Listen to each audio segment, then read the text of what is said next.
who buy products from the refineries. Maybe Honorable Minister, like I earlier on indicated, I think most of the items that you are attending to, I think were adequately attended to by your members. So maybe to be prudent that I think we seek leave of the committee to straight away go into the recommendations, because we are having a repetition, honorable members. Okay. That will help us save on time and also give us enough time to interact with the minister, if at all, of the points of clarifications. Are we on the same page, honorable members? Okay. Yes, Chair. Yes, Chair. I think page 38, yeah. Okay, so that means we can go straight to page 38, where you have your recommendations, so that we hear how you are responding to all these. We want to establish if your recommendations are different to what we received from your members. Indeed. Thank you so much, Chair, for that guidance. And straight away, as guided, Chair, I'll go on the recommendations. Chair, arising from the number of concerns that were raised, as a ministry, Chair, we have taken a serious consideration on a number of recommendations that have been made. As you may see, Chair, that the first recommendation was the ministry should submit procurement plans for the procurement of petroleum products to the Zambia Public Procurement Authority. Chair, you may wish to note that at that time government was procuring these petroleum products. Now you would wish to note that government no longer procure petroleum products due to policy shift. Hence, Chair, should need be of the government to procure petroleum products, the ministry will ensure that no uncompetitive procurement are made.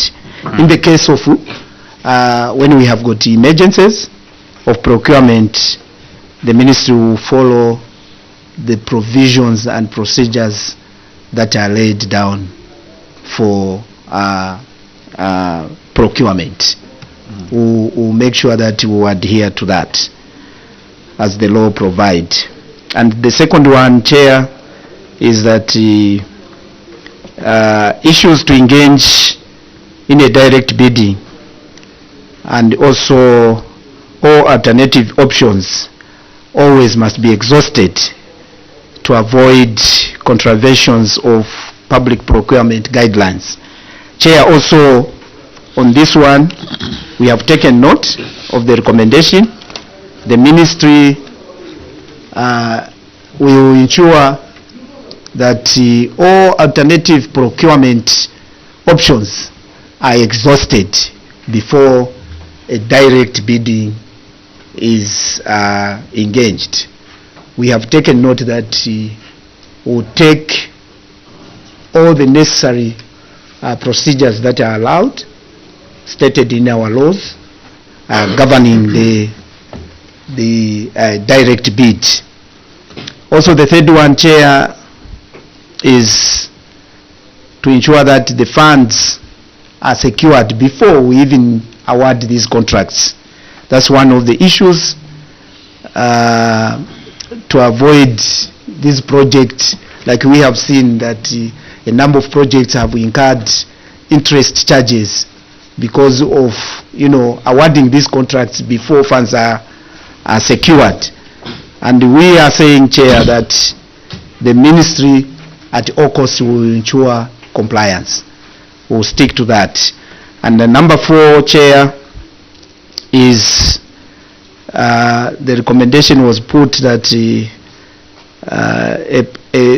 we need as a ministry to put in place a mechanism to ensure that terms and conditions of contracts are highly scrutinized by the Ministry Procurement Committee and also the Attorney General before a final award of contracts are given to the successful bidders. So, Chair, we want to assure that the Ministry will endeavor and scrutinize all contracts that are subjected to the Ministry to mitigate the loss of the public funds. And also another recommendation, Chair, where the Ministry should ensure accurate and effective invoice verification to reflect the actual density at the time of offloading the petroleum products.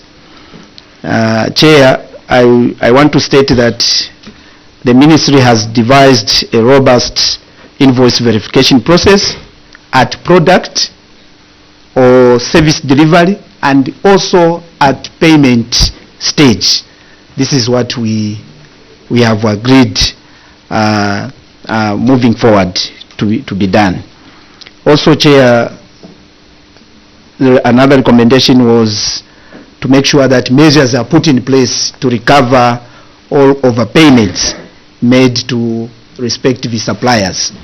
Chair, like it has been recommended by the auditors, and we take note, the Ministry has started engaging suppliers who were overpaid to recover all the overpayments. That's what we have put in place. Chair, with those recommendations that have been taken seriously into consideration, I wish to submit that is what we have done as a Ministry. Thank you, Chair. Thank you. Honourable members. Honourable Amata. Thank you so much, Chair and the Honourable Minister. Thank you so much for the response and, of course, the recommendations. I was looking forward to hear from your recommendation as to what you are going to do to the officers who willfully opted to neglect the law in terms of how they are supposed to execute their mandate. Thank you. Yes, Honourable Engineer. Yeah, thank you, Honourable Minister. I've got 3 questions. The first one is that the reputation of your ministry has been dented by this report. Now, I want to find out what measures are you putting in place to ensure that the reputation is rebuilt for the future, bearing in mind that the officers may still be there who are actually involved in these activities. The second one is after receiving the auditor's report, have we reported these anomalies or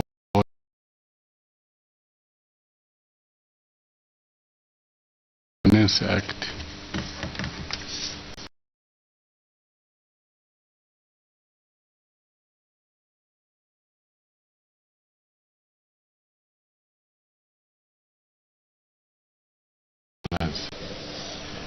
Now, out of that, 430.43 million is a principal, and the profit, interest is 431.4, which is higher than the principal. Now, this is a loss to the country.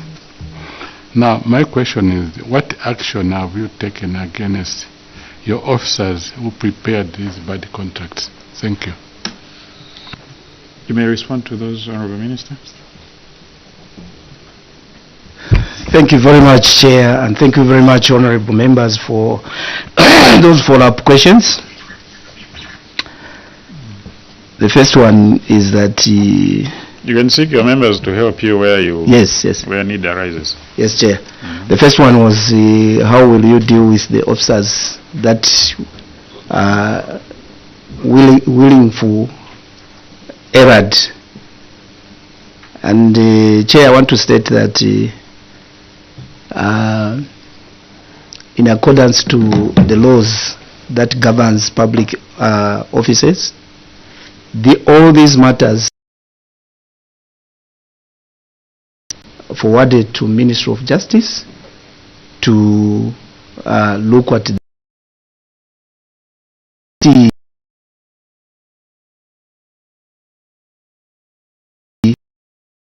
advised the hearing offer are going to wait what will be the advice that we are going to be guided as a ministry from the Ministry of Justice. As you may be aware, honorable members, that all what we do is subjected to the laws that are stipulated into our constitution. And also, if Chair, you listened very well, all these questions anchors on what is that we are supposed to do with all these errors or concerns that have been mentioned. Before I would ask my officers to supplement, is that the committee may wish to note that all the irregularities have been submitted to the Ministry of Justice, because contractual activities or projects are always guided by the law as it is stipulated, and the best institution to advise the ministry is the Ministry of Justice, who is aware of all our concerns that have been submitted to them. And also, have we reported all these matters to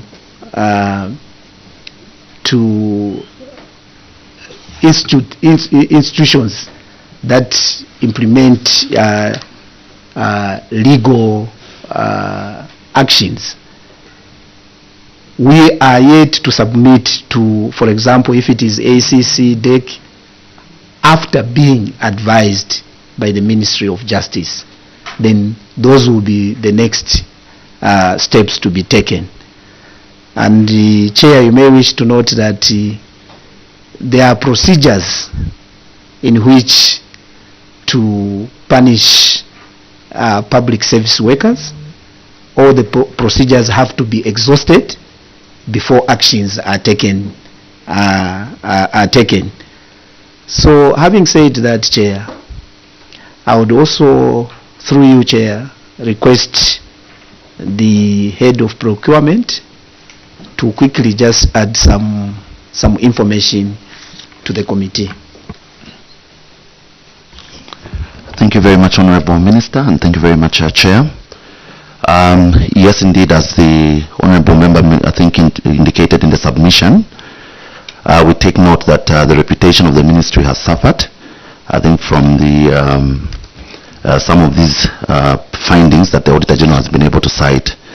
But just to assure the committee, Honorable Chair, that we are working extremely hard as a ministry to restore the aspect of contract management, because we did note that some of these issues that have come up are mostly to do with poor contract management, and of course the manner in which some of these contracts were coined. I think we are trying to see how best we can review, the way we provision certain clauses and so on in conjunction with the Ministry of Justice. But just to give comfort to the committee that we have strengthened the aspect of contract management, where now we are actually appointing contract managers for every contract that we have to award as a ministry. And then, of course, Honorable Chair, just to also admit that on the aspect of the interest, it is indeed a very unfortunate situation, and perhaps maybe regrettable from the ministry's side, that it's now higher than the principal. But again, as I mentioned earlier, Chair, these were provisions that were contained in the contracts. They had those specific clauses. So unfortunately, coupled with the lack of payment to the suppliers, this interest has continued growing even to date. So it is our hope that with the initiatives that the Ministry of Finance is currently undertaking in terms of trying to find resources to pay off these particular suppliers, maybe at that particular point we may be in a stronger position. Maybe we may find a way in which we can negotiate further with the suppliers to try and cut down on some of this interest that has accumulated. So we remain hopeful that if the aspect of finding the resources is put across, then I think it would be a good platform for us to negotiate the interest down. Thank you, Chair. Honorable members, any other point of clarification? Thank you, Chair. I think the Honorable Minister mentioned that these issues have been referred to the Ministry of Justice. I just try and find out whether you have got a legal office within the ministry itself or you don't have. Thank you. Okay, you may switch off your mic for now. It's open. Thank you so much, Chair. And thank you so much, Honorable Minister, for your submission. My observation, Honorable Chair, is that most of these matters that the Office of the Auditor General found are mostly centered on issues to do with the contracts. How these contracts were being couched. Now, just to try and find out, because the procurement here said they have engaged some contract management. Would we be able to share with us what is the composition of that team that is going to look at the contracts to ensure that this contracts is in conformity with the required standard, and also to prevent some of the loopholes that these clients could have taken advantage of, and hence government losing a lot of money. Honorable Minister, the question was, do you have a legal personnel within the ministry? Thank you very much, Chair. The first question, I would quickly, through you, Chair, divert it to PS administration. And also the second question, I will still refer it back to the head procurement. Thank you, Chair. Thank you. Thank you very much, Honorable Minister. Thank you, Chair. We indicated last time that because of the gaps that we have had, not only on the contracts, but also in just understanding the emerging factors on the market now in terms of petroleum and electricity, we now have a legal officer, and it's also mandatory now from Attorney General's office that that legal officer must give an opinion before we subject it to a further opinion at AG's office. Because this back and forth, if you see what we're talking about now, contract mismanagement, if I may call it that way, we depended mostly on Attorney General to give us a go-ahead or change this, amend that. But now we have a two-sided way of doing things. The legal officer, who has orders, I think 4 months, will do her part, and then we submit to Attorney General's office. So yes, we do have, because of that same problem that we have experienced over the years. I submit. I beg your pardon? On the same. Okay. Yeah, well, we appreciate the dual system. You start with your own, then it goes to the Attorney General. Now, from the procurement point of view, is that not going to increase the bureaucracy again? Thank you. Chair, through you, that aspect also will be dealt by the head of procurement. Okay. Thank you very much, Honorable Minister, and thank you very much, Honorable Chair. I'll start with the aspect of contract management. Chair, just to perhaps again re-emphasize and mention to the committee that even just the way the law is provisioned currently, I think there's been a lot of amendments that have been done to the Public Procurement Act. And what it has essentially done now, it has made it mandatory to ensure that the aspect of contract management is dealt with within the realms of how the provision provisions have been couched. Now, in looking at that, Chair, first of all, like I mentioned a bit earlier, every contract must definitely have a contract manager. And the idea for this is to ensure that there is ample following, so that the supplier is actually followed on all aspects of their obligations, to ensure that some of these things that have been coming up as leakages as cited by the AG can be avoided. And of course, with the coming of the legal officers in the ministry, and as the case is in the Ministry of Energy, we are hopeful that with that legal mind that we now have in the ministry, I think we will improve the manner in which we couch most of these contracts that we deal with. So I just want to mention, I think from the question that was asked, that yes, in the past there's been some loopholes in terms of this particular aspect, but now I think there's a lot of strengthening that is actually taking place. Now, yes, I think with the coming of the legal officer, in which we are required now to also ensure that an opinion is given by the legal officer before we proceed to the Ministry of Justice. From our perspective, I think as a ministry, anything that perhaps improves the process, it will be my submission that I think it will be an important aspect to embrace. Yes, it may have a bit of an effect in terms of the turnaround time, but if it's meant to indeed add value to the process, then I think we don't have a problem to follow, especially when it's even something that comes as a recommendation from the Attorney General's chambers. So in their own observation, they deemed it fit, obviously, that it was important to put that particular aspect in terms of the cycle as we deal with procurements. Thank you, Chair. Chair, maybe there's one aspect the Honourable Member raised. He requested to share the composition. The composition of the procurement.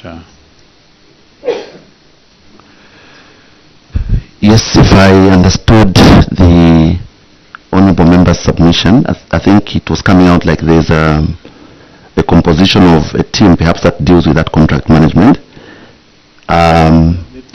Maybe you can rephrase it. Yeah, it's you actually raised In it. his submission, In your submission. he made an indication that they have now engaged. They've come up. They have come up with a team to deal with the contract management. So that is where my question is emanating. Can he share with us The the composition. composition of that team, which is looking at that contract management? Thank you very much, Chair. Just as I made the submission earlier, the way the provision has been couched now is that there is a contract manager appointed for each contract that comes. So therefore, in terms of composition, it essentially takes the route of getting an expert from a user department that perhaps is technically sound in that particular area. So for instance, if it's a contract to do with petroleum, the composition will obviously have people from petroleum. It will also have people to do from finance, and it will also have people to do with the other companies, maybe perhaps that deal with storage like Tazama and so on. So it's a composition that changes. It's not really a standard composition that just sits for contract management. So it depends on the area that you're looking at. Thank you. Submission that you have not come up with the composition. You have only maybe trying to only align as and when you are doing the procurement. Is it your submission, or is it your submission that previously the composition of those that were looking at the contract management then were not competent enough?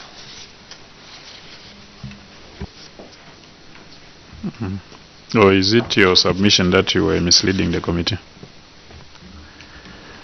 No, it's what I was indicating, Honourable Chair, was first of all the fact that I did take note that there were gaps in terms of contract management initially, because I think that particular area was not strengthened. So what I was basically just trying to emphasize on, Honourable Chair, is to essentially ride on what the law guides us in terms of how we deal with contract management. So that is why in my submission I was indicating that composition really varies according to the type of contract that you're dealing with at that particular time. So the law has now been strengthened to ensure that there is that sort of composition to deal with the contract management.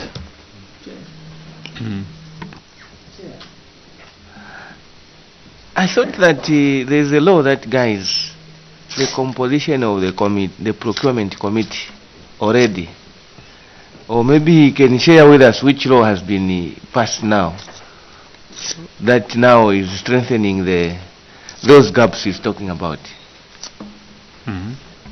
He's seated next to you.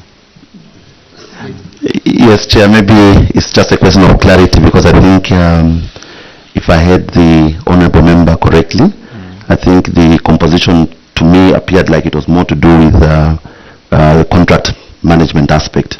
I think that's how I'd understood it. But however, if the question is on the aspect of the procurement committee, yes, the procurement committee is provisioned in the law, and this composition is basically it recommends an 8-member committee.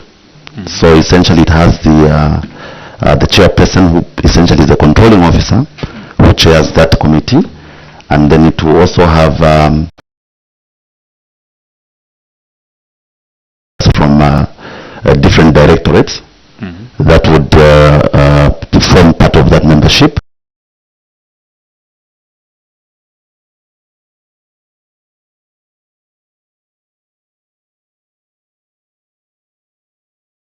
Who comes in as an ex officio, and then we have the 2 external members as well. Thank you, Chair. That was the question.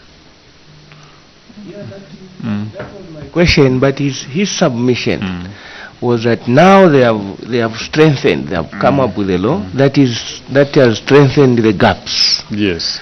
So is he submitting that then there was none? There was none. That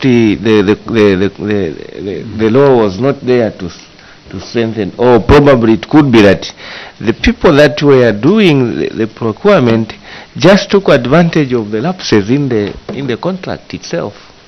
Or is it your submission that there was no law that they were part to the contract drafting? So we cannot say they were at the detriment of the contractual clauses. No, they were part of the contract draft.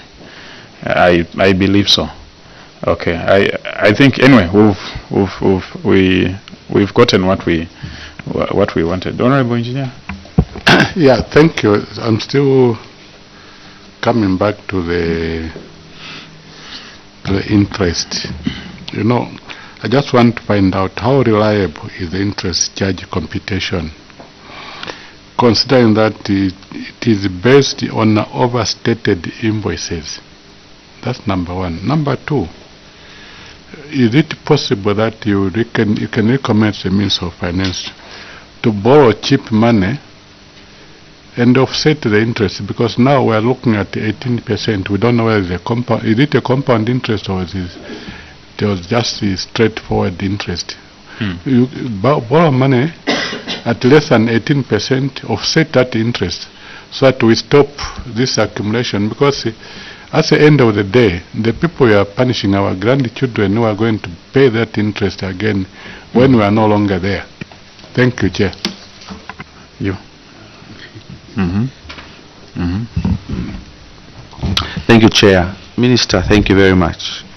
The ministry, to me, from what has been submitted, we are on a suicide mission here. These are very serious matters. I see where the direction Honorable Sopa was going. Chair, I want to submit that there's also a lack of patriotism from those that are looking at the contracts. Like the member had mentioned, the composition is defined already, and we even have a finance person in there. The average interest rates on the market on dollar is 9 to 15%. How did we get to 18 and over? 18 to 25. How? What happened? That's what is happening on our local markets, we know where the interest rates are. Because if you are talking about 25, 26%, those are kwacha interest rates, not US dollar. So as the minister is settling down, I think the minister is taking notes on these issues. You are an economic ministry, if I may put it that way. If we don't handle these matters properly, we will sink this economy. The issues we are looking at, Minister, in as far as the way the contracts are couched, even us who are not experts, we can see that there are problems. But your ministry is full of expert technocrats. They already know where the problems are. How did they miss out on such detail, which is very clear to see from the onset, that we ended up transacting and transacting? The other issue I want to raise is that these, in the absence of funds, how did we end up overpaying some contractors? And now we are supposed to recover the money. Since you have a finance person in your committee, recovering the funds will be difficult. You must do contra transactions. You begin to net off yourselves, those who've been overpaid and what is perceived that you are owing them. It's difficult to ask a question, Minister, but just to emphasize on the fact that there's something that is seriously wrong between Ministry of Finance and the Ministry of Energy. We are owing, we are overpaying. There's a lack of patriotism to the country there. And as the minister is settling, those are the issues that the committee will be expecting really for the minister to sort out on our behalf. Because if we don't, the next Auditor General's report will have the same matters. And if, sorry Chair, since I didn't want to say anything, you invited me. On the issue of the pump price, as a layman I was made to believe that there are no longer subsidies there. It's cost reflective. Yes. And the margins that government is making there were supposed to be used to offset these debts that we have. Is that happening? And linked to that, there is also the sinking fund. I think that's what it's called. I can't recall the term that was given by government. Where monies are being put in there to offset difficult debts like this one. I don't know whether you have access to that fund. If not, please have a chat with the Ministry of Finance. There could be some funds to help offset that. But this debt, Chair, should not be growing, because now the pump price is cost reflective, and there's a margin there to begin to offset this. I think that was how it was structured. I don't have a question, Chair, just some observations. Okay. Honorable Amwata, then we'll take the last one from what sofa you have. Okay. Thank you so much, Chair. On page 31, the response, Honorable Minister, I'll quote it. The observation by the auditor is well noted, and the committee may wish to note that given the magnitude of the works across 4 years, in accordance with the agency agreement, a committee has been constituted to reconcile the losses to establish the actual amount Tazama need to compensate the ministry. Now my question here is what action has been taken other than just this period on the Tazama for accepting these stocks that were not good? Thank you. Yeah, for me, Chair, I just want to re-echo what the Honorable Member for Kapiri has said over the issue of patriotism. Because even some of the answers that we are getting from this, really sometimes you would even start. For example, Chair, I'll take you to page 16. You know, sometimes you start wondering to say, is this how far we can go in terms of patriotism? If you look at an authorized contract amendment and then you look at the answer, the ministry did seek clearance of addendum to the contract from the Attorney General's Chamber. The Attorney General's Chambers gave clearance to the addendum. However, efforts to trace the correspondence from the Attorney General's Chambers are still being made. Really, for how long would it take to trace a clearance from the Attorney General's Chamber? Honorable Minister. This issue was raised actually even with your... For me, this answer is not pleasing. It's not a pleasing answer. Okay. Honorable Minister. Thank you very much, Chair.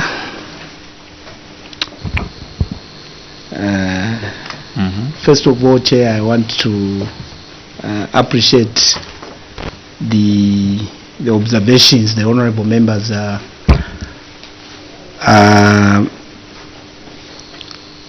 giving us. Before I could assign some of these issues, especially on the interest, and also how the refinancing. Yes. And also how did we find ourselves from 9.9 to 18? 9.5 to so 18 to 25. Yes. So I want Chair to take into consideration the issue of saying here we are, lack of funds, but we are found into overpaying some contractors. Chair, I want to assure this committee that those are the few things that we have taken note, and we assure the committee that we enhance commitment to work, because if you have seen, Chair, most of the errors on how we were contracting these projects. The contract management is one of the issues that I feel, Chair, arising from so many advices and concerns that you have raised, is the one we are going to work on to make sure that going forward, the way we are managing or even, putting up these contracts must match in the direction where we are able to protect the public funds. So I take note, Chair, that yes, there were gaps in our staff when we contracting these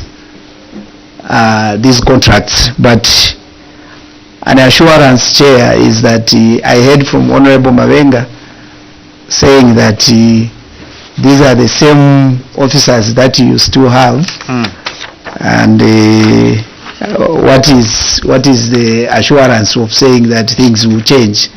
Chair, I want to state now that the team that you see is a new team.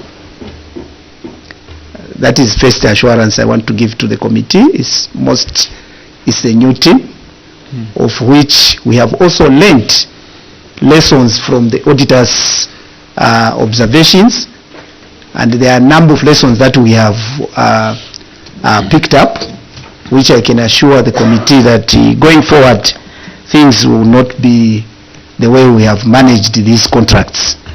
That is a clear assurance. And also, like the two honorable members have mentioned, that we must show patriotism when we are executing these contracts, and we must have the heart of the country. That a lot of these gray areas is just commitment of our staff. But in short, Chair, the assurance is that going forward, we have taken note all the observation and the guidance that you have given us. But before I conclude, Chair, I would love the Director of Finance to just quickly talk at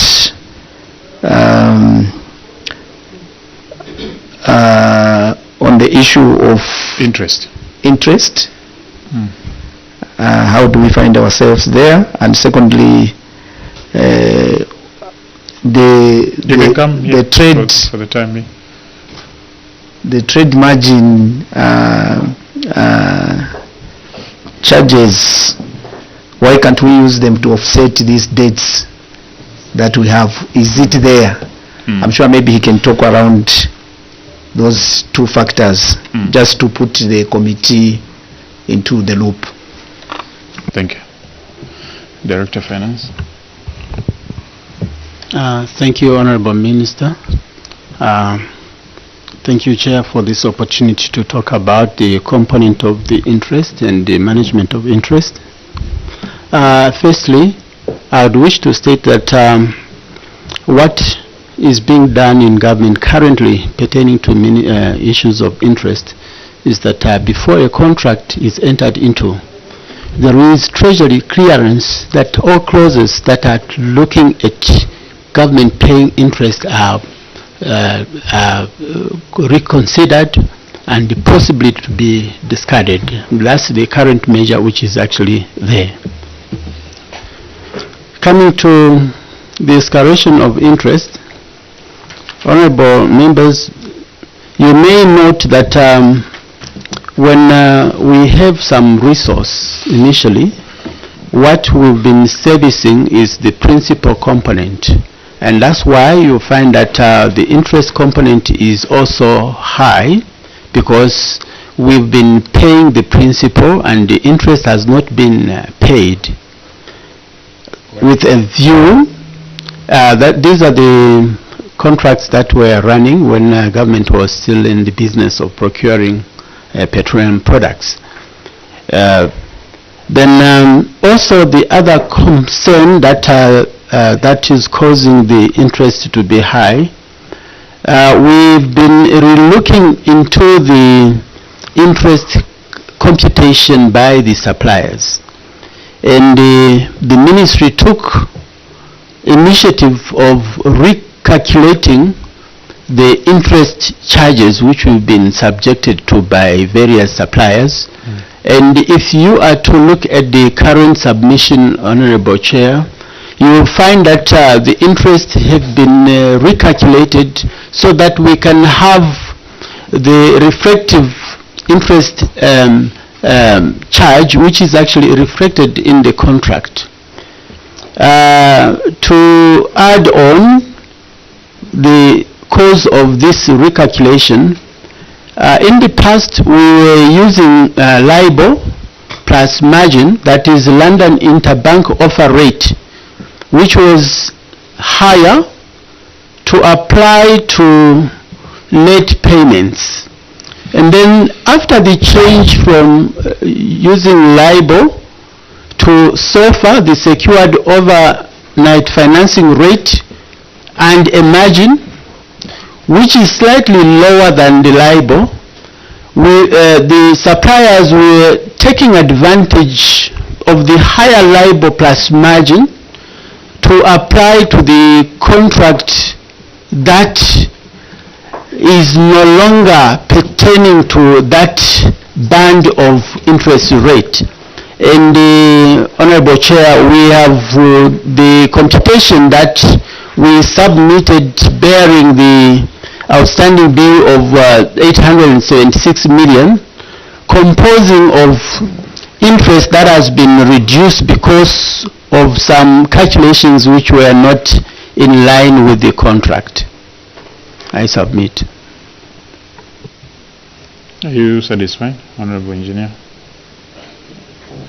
Chair, I mean, as we are saying, is is something which is I fail to understand, because why should you be concentrating on interest, or sorry, on the principal, rather than reducing on the interest? Because the main issue here is that it's the interest, because if you don't sort out the interest, then we are having a problem, because we have got $430.4 million interest only, which is higher than the principal.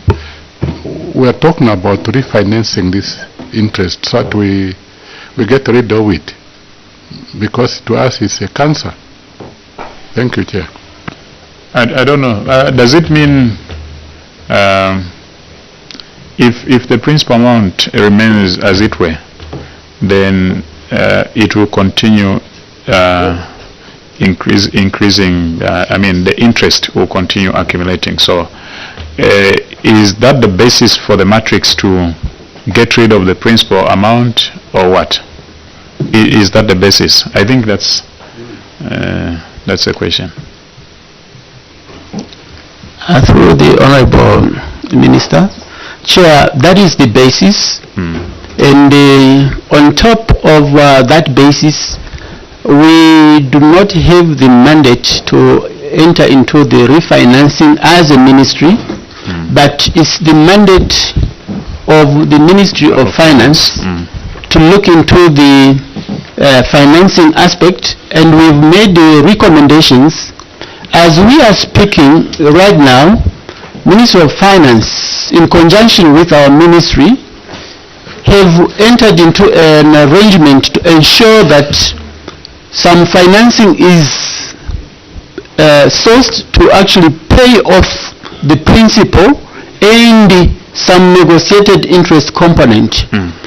And Honorable Chair, the ministry is engaging, and currently there is a hold to the interest calculation based on the promises that we will honor our obligation to the suppliers before end September, so that they don't charge us any interest. And the ministry is critically engaging with the suppliers to negotiate the aspect of interest, and finance is taken up the aspect of setting this date so that we can have a cheaper date where we will be having lesser interest as opposed to the higher rates that we are charged by the suppliers. I submit, Chair. Okay. Your concluding remarks, Honorable Minister. Chair, thank you very much. Through you, Chair, maybe before my conclusion remarks, Honorable Chisopa did ask one concern about what action has been taken against Tazama, and also why should it take long just to trace the correspondence from the office of the Attorney General. Probably my PS administration would quickly just shed some little. Do they have a different position to the one they submitted?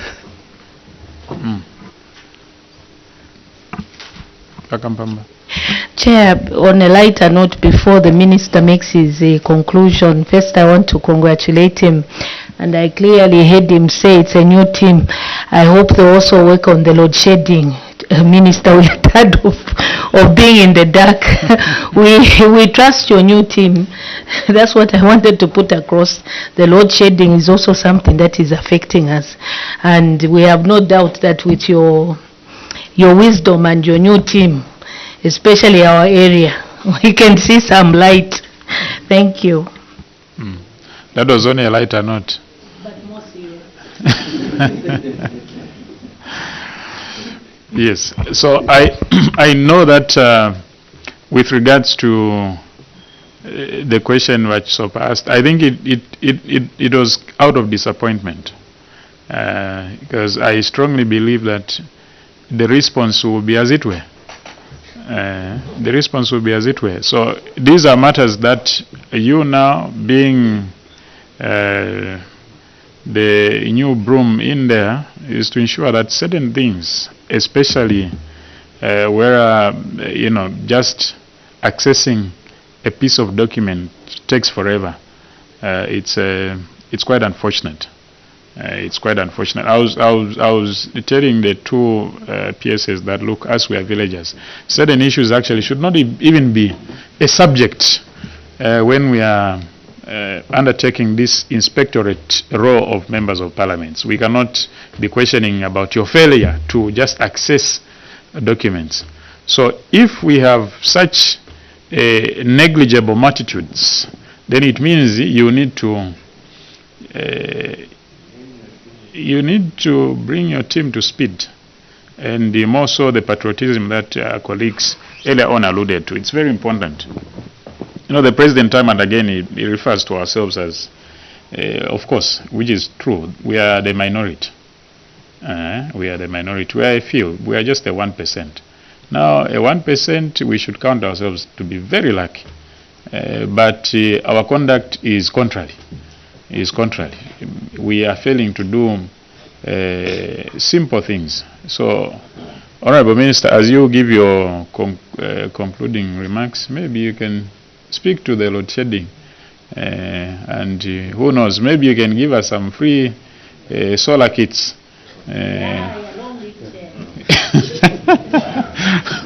Honorable Minister. Thank you very much, Chair and the committee members. First of all, I want to say that we are humbled by the guidance as well as observations, serious observations that can see our country moving to the next level.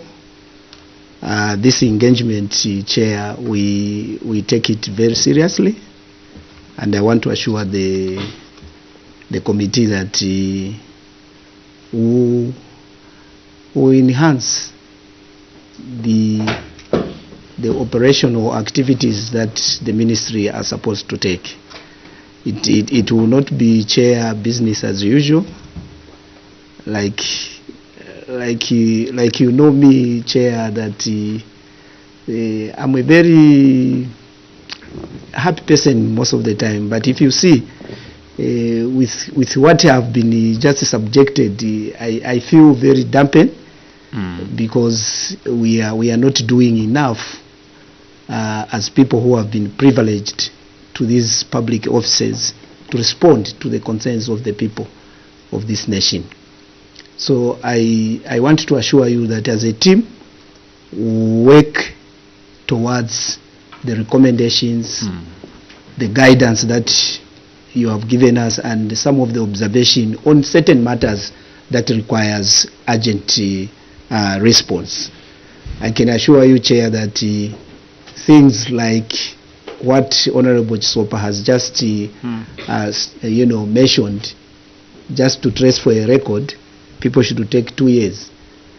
I think that will not be tolerated. That's an assurance that I'm giving the committee, who always provide the information as the respective committees will require this information. And also, I want to assure the committee that through this committee, I want to state that things will start being seen in a different angle as we work towards these concerns that have been mentioned. On the matter where the Honorable Member for Kalulushi has just mentioned, I think all of us seated in this room, we are aware of the difficulties that we are going through, and especially where hydro generating is concerned. It's a subject that we believe that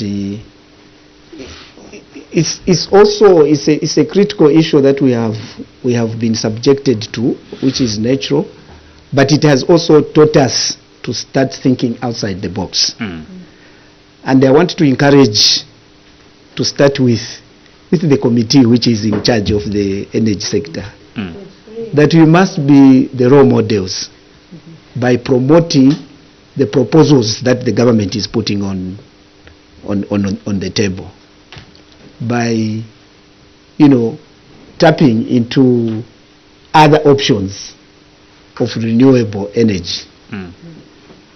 We can only change the mindset of our average people out there when ourselves we start it. As government, we are providing a very conducive environment which can help or facilitate our able leaders to demonstrate to our people.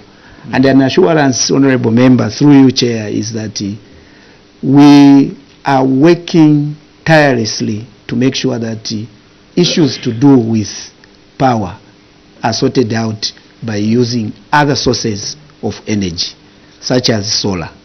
And this is the encouragement I'm giving to you, all of you honorable members in this committee, that you must be the role coming from. As government, we will provide an member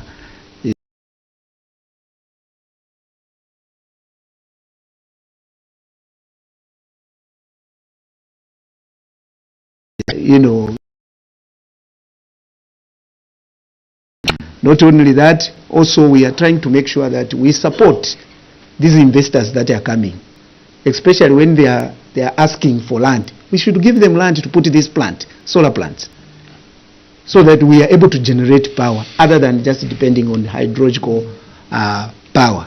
So that is my humble appeal, because there's no way we are going to have this plant, Chair, if we don't have land to put these plants. I think that is all I wanted to encourage my honorable member, not only her, but all of us here. We are seated, that is the direction we are taking as a government, so that even in the future we will not get into shock, but it will find us very much prepared. Having said that, Chair, we want to thank the committee and for your serious observation, and I want to say going forward, this team, like I've stated, this team will not disappoint you as a committee that is in charge of energy sector. I submit, Chair. Thank you. Thank you so much, Honorable Minister. We, on behalf of the committee, I think we do not have much to say.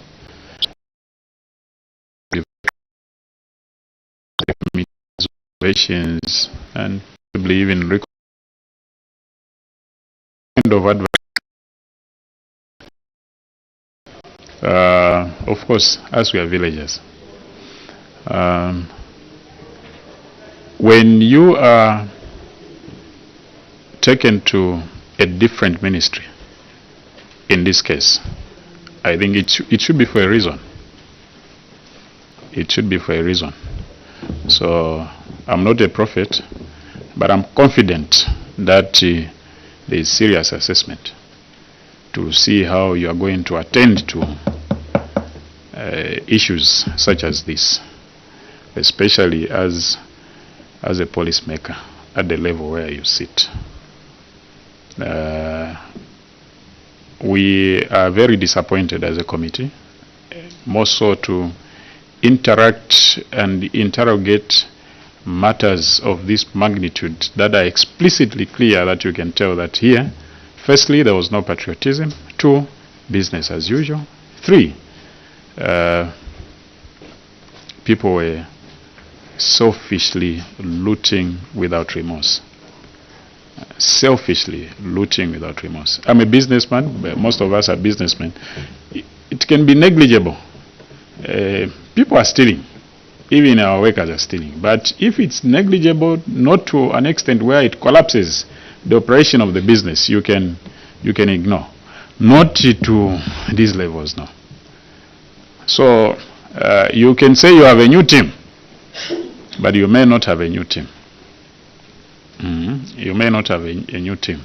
So it's important. I'm not saying these are not a new team. You can say this is a new team, but you may not have a new team. Because the structural organogram of your ministry vis-a-vis the composition of the members that you are alluding to be the new team, it could be a 0.07%.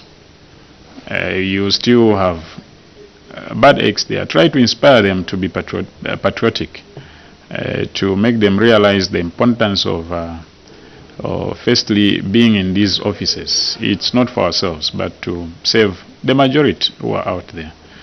Secondly, on the issue of load shedding, it's a very big issue. Very big issue. I think in this committee, the two longest members of energy, it's me and the Honorable Chonya. We stem from the previous parliament life. Your ministry should put your foot on the ground. I think time and again, even previously, we gave recommendations. We go to Morocco. Morocco has done, I think, 100% electrification. Okay, but our preparedness has been so bad as a country. Has been so bad. We wouldn't have been in the situation where we are if only you people that are so lucky to be in the executive, you listen to advice. But the problem is people do not want to listen to advice. You water down advice that is coming from people that receive holistic submission from different stakeholders. People that you actually even benchmark and see what others are doing. Had we implored these interventions earlier, we wouldn't have been in a situation where we are.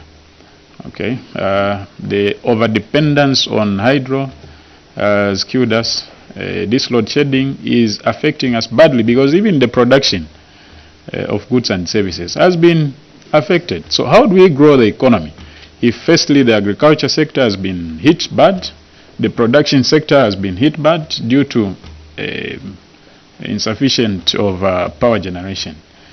So the need for you also to be in sync with your bureaucracy, the relationship between the elite and the bureaucratic is very wide. Is very wide. You policy formulators up there, you have a plan, you want to do A, B, C, D, but the people that are down, the bureaucrats, they tend to sit on certain things to ensure that things are not moving. It's important to be watchful. Be watchful that the issues that you inspire to see are not being trumped by your new team. Are not being trumped by your new team. That's where the problem is. Because maybe one has got interest on a certain issue. He has got interest and you will store the process, which inversely affects your delivery. So it's important to put your eyes on the ball. Very, very important. Yeah. The issue of load shedding, it's a very wide issue. When you look at the water from Italy stage, as it goes down to, if at this level, the water levels or the production in Italy stage is generating about 30 something, 42. But 42. But what is the current production now? No, that's the current. That's the current. 120 total. 120 total. Now it's 42. And now you can look at the variance. Look at the variance. The water from Italy stage, where does it end? Where does it go? Kafue. Now, if we have such bad levels there, I mean the production cost there, what about where the water is going? It's bad, especially at this hour. So it's clearly that by October going forward, ABCD, things are going to be bad. So these investors that would want to come and invest into renewable energy, let them find it easy. Not where you subject an investor this side, no production, this side, they end up leaving. Yeah, they end up leaving. Zambia, we are very unfortunate because we cannot go wind, because we do not house a coastline where we have lower levels of wind. Here it's above 100 meters and ABC. You cannot. It's very difficult to generate using wind like the coastline countries. Yeah, but energy, we have a lot of sunlight. The same, we gave a recommendation with Kariba Dam. Other countries have gone, their portion. During the day, they maximize the power generation through renewable. You place the panels on the waters. They float. Okay, so that as the sun goes the other side, you increase your generation using hydro. But all these recommendations have not been accepted. Why? Someone has got interest somewhere there. Amongst your small team and new team. That's why it's very important to be watchful. Otherwise, on behalf of the committee, Honorable Minister, me, your villager, earlier on we extended the minute that we enjoy to yourselves. At this moment we are withdrawing it, and we wish you success in your ministry. Thank you so much.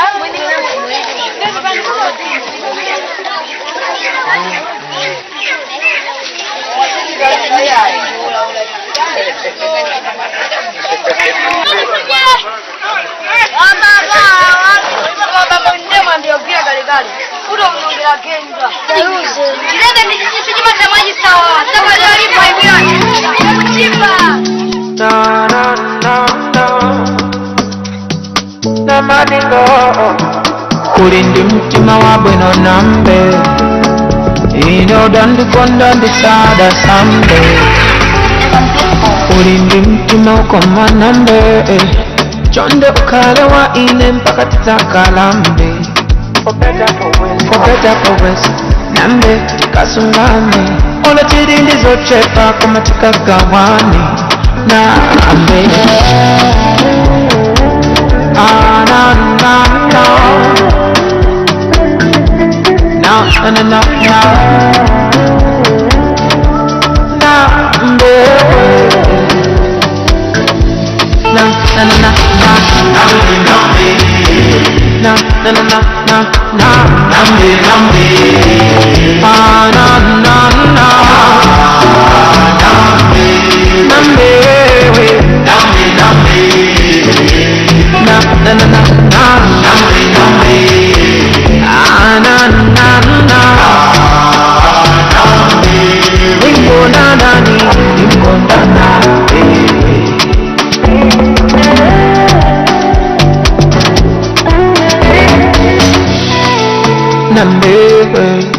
What an amazing girl, Nambewe. She got a little bit of everything I'm looking for, Nambewe. She's incredible, she's so adorable. Ulina mtima we minyakondwe, ina ukanitemwa nindagezi. Ulina mtima wachitemwa nyahara, ine nate ukanizomera nirijendarama.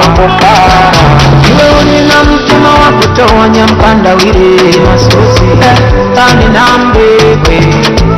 Nambewe,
no.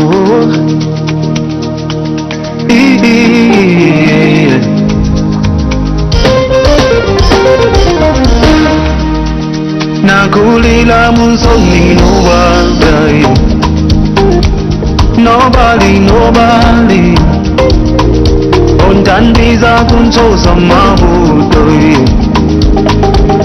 nobody kwenzebe somunileke ngandweleko bangono chabe munisiye ngandweleko bangono chabe nakulila musoni nobody ontandiza kunchosa mabuto nobody awe mafuno konda awe mafuno konda suzinga kwenye chokera nakula na mafuno lebo mulumba na midalita mafuno konda suzinga kwenye pita lebo mafuto na kula nayo mulumba na midalita mafuno konda kalani pansi ni micheze malungu kwena choka ni misozi chabele kalani pansi ni micheze malume mwena pita ni misozi chabele maboya makuna ni bena mozi setekelo chabe setekelo changa chamilenda ano setekelo awe mafuno konda awe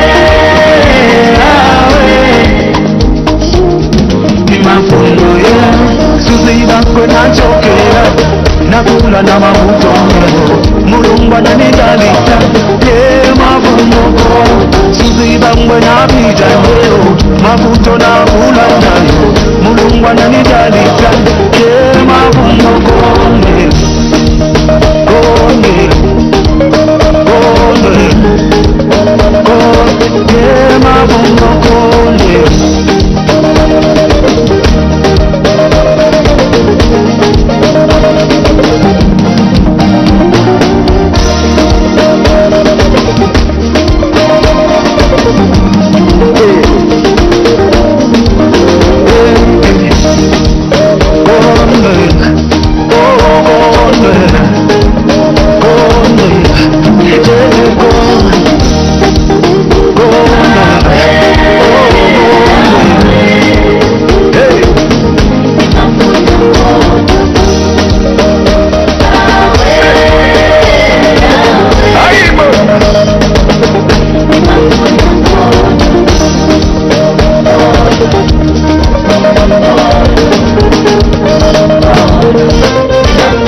mafuno kondera awe mafuno konda suziba kwena chokera nakula na mavuto leo mulungwa na nidalisa mafuno konda suziba kwena pita leo mavuto nakula nayo mulungwa na nidalisa mafuno kondera.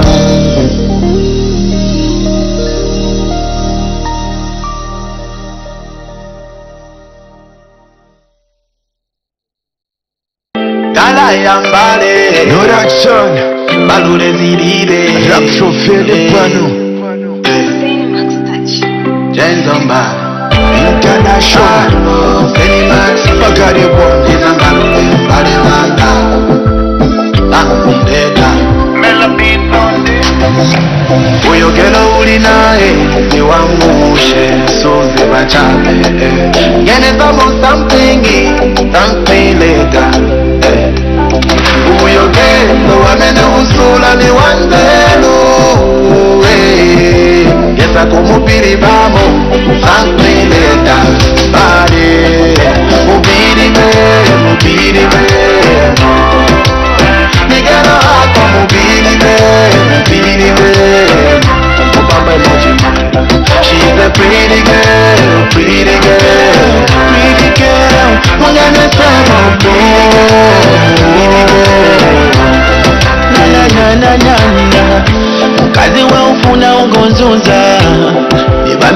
bamufuna iwe mubirive mochabe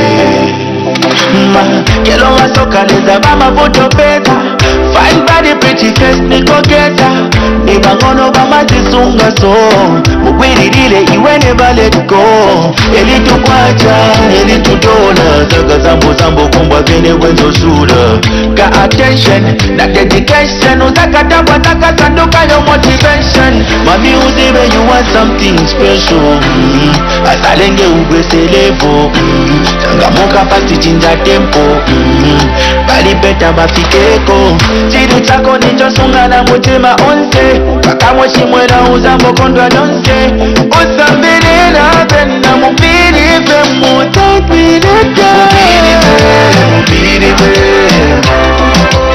nigana wako mubirive mubamba mojima she's a pretty girl mungane semo pretty girl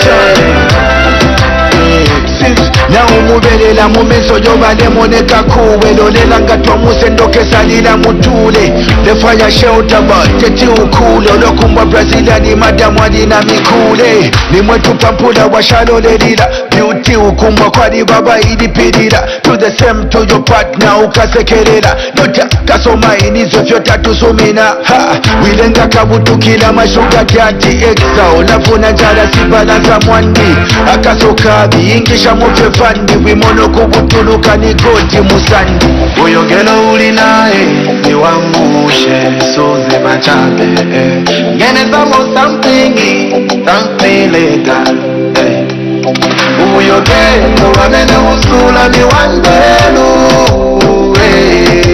yesa kumupiri bamo something legal bade mupiribe nigana wako mubirive mubamba mojima she's a pretty girl mungane semo pretty girl Quiero ni wako supa liga kumera na kaso Quiero ni wako Oma nishi we upele kitaniwe Quiero no somalega kumera na kaso kwabo ukati ali wako kama nijiwe mbele kitandiwe wegero washikatoro betasomo alimshamuka something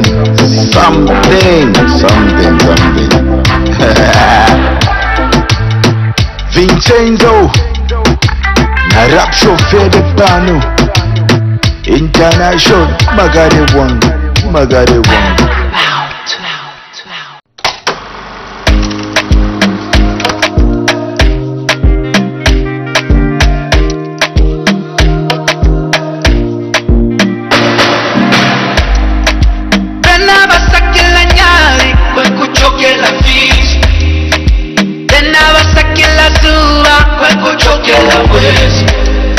chimwemwe chipwela mumba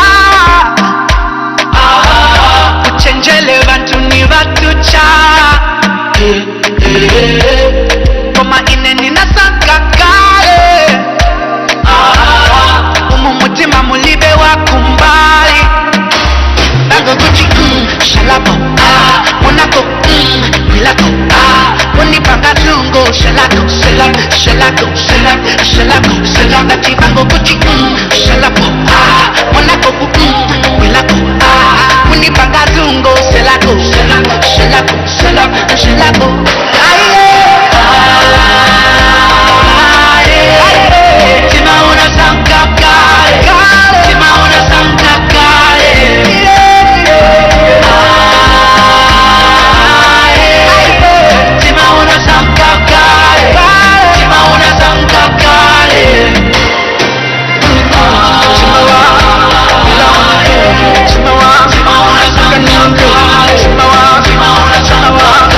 Chimawa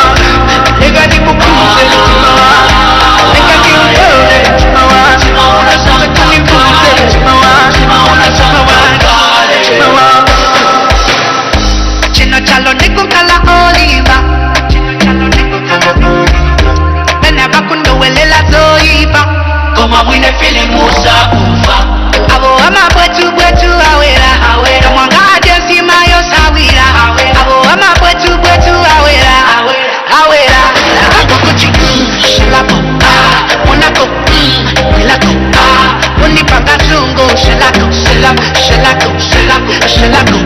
atibango kuchi shalako monako milako unipanga zungo shalako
That boy from Chile land is here.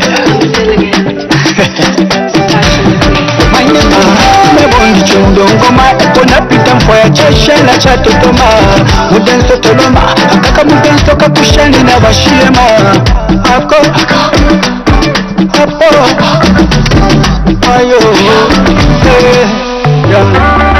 ayo tata Natasha mbone nyama pano mwasela tetiwa mpoke ayo tata Natasha mbone nyama pano mwasela tetiwa mpoke ayo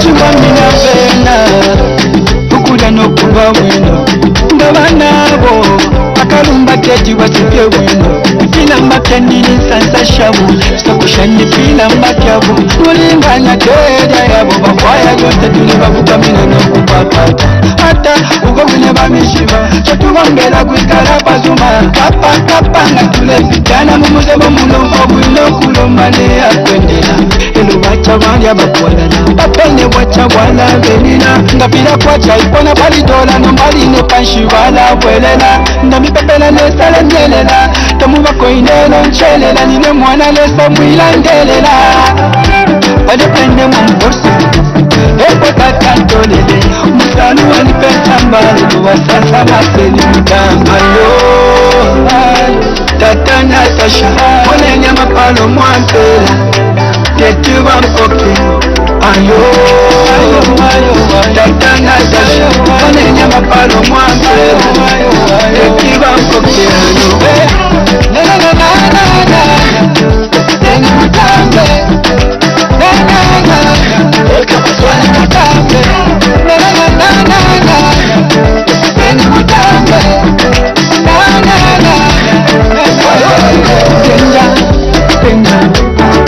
waba mudenja waba mudenja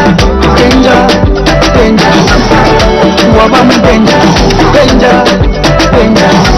lapuka waba mudenja bamwe banyobe mami denja ebapinga waba mudenja shwensokobo munandi denja twalishimina butamu waba mudenja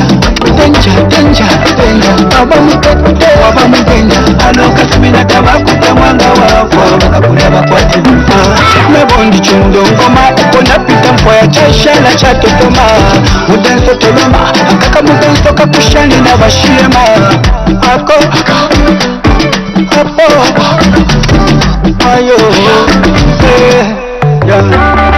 ayo Tata Natasha, Monenya Mapano Mwantela, Tetuba Mpoke, Ayo. Tata Natasha, Monenya Mapano Mwantela, Tetuba Mpoke, Ayo.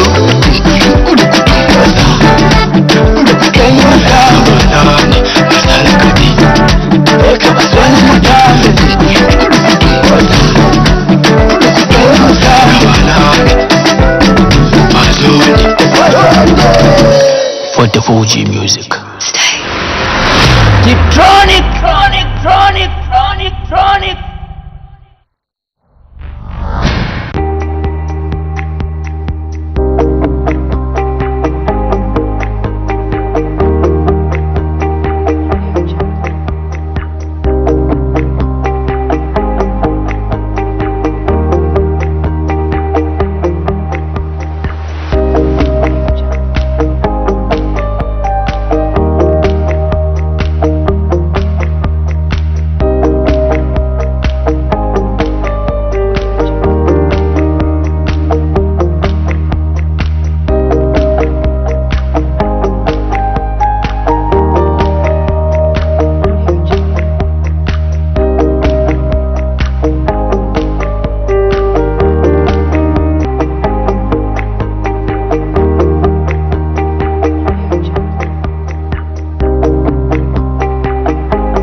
Of that opinion, say aye. Hello, I'm Henry Kapata, Minister of Information and Media, Director and Spokesperson, bringing you the latest from our National Assembly. Earlier, we witnessed an important moment, a commitment to transparency and effective governance. The National Assembly has adopted the committee's report on the parastatal bodies and statutory institutions. What does this mean? It's about holding these institutions accountable for their financial management during the year ending December 31st, 2022. Funds for procurement of medical equipment was provided to Zambia. Procurement processes are ongoing. However, please report that significant progress has been made with regard to ZNPHI, NEMA, and Center for Disease Control, that is CDC, which include digital X-ray machines, MRI scan. Our MPs were laser focused on internal controls. They rightly emphasized the need to tighten operations. The issues that how they are going to be dealt with, and this is the way it should be, a positive way of approaching problems. These reports come to the House to flag off issues that are happening in these institutions for corrective purposes. We are talking about better management of government, contracts, and improved financial oversight. In order to achieve this, we have embarked on the implementation of the following measures. A. Amending the procurement law to make it clearer and easier to use in the procurement process. B. Continue orienting boards of directors for parastatals and statutory institutions in the public finance regulation legislations to enable them participate effectively in the drawing up and placement of effective internal controls in procurement processes. And C, taking immediate, effective and appropriate disciplinary steps against erring officers. It's a positive step, one that ensures taxpayers' funds are used wisely. Our honorable ministers stepped up. They debated passionately, outlining the government's position. Acting Minister of Finance laid out the roadmap, how, where he addressed some of these challenges. These reports serve a purpose, pave the way for corrective measures. MPs dissected the details, especially those highlighted by the Finance Minister. It's a glimpse into the Cabinet strategy to tackle these problems. The question was put, and the ayes had it. The report is adopted. The government of the Republic of Zambia and the National Assembly are committed to efficient governance.